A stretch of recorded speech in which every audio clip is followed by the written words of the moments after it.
Chicken popcorn বানাবো। এখানে 400 gram chicken ছোটো ছোটো টুকরো করে কেটে রেখেছি। এখন হাফ লেবুর রস দিয়ে দেব,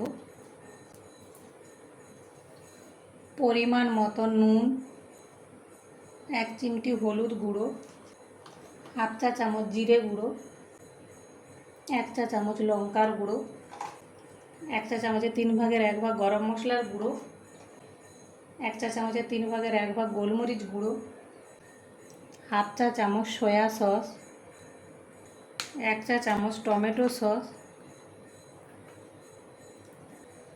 1 টেবিল চামচ আদা রসুন বাটা। এখন মিশিয়ে নেব। 1 ঘন্টা রেস্টে রেখে দেব। 1 ঘন্টা হয়ে গেছে। চিকেনটা একটু সাইডে রাখলাম। একটা বড় প্লেট নিলাম। প্লেটের মধ্যে বেশ কিছুটা ময়দা নিয়ে নেব।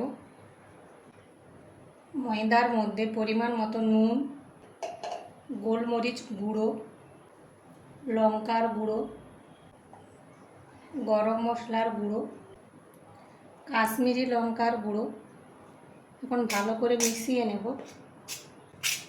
মেশানো হয়ে গেছে। ময়দাটা একটু সরিয়ে রাখলাম। এখানে আমি আর একটা বাটিতে ঠান্ডা জল নিয়ে নেব। জলের মধ্যে সামান্য নুন দিয়ে দিলাম, তুলে নেব। চিকেনগুলো নিয়ে ময়দার মধ্যে ভালো করে ডুবিয়ে নেব।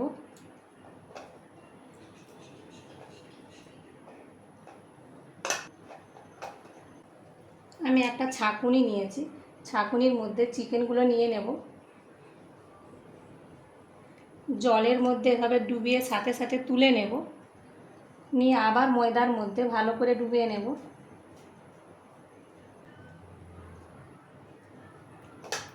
এইভাবেই সবগুলো তৈরি করে নেব।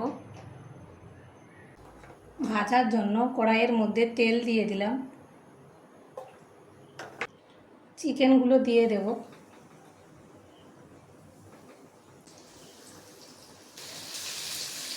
উল্টে দেব।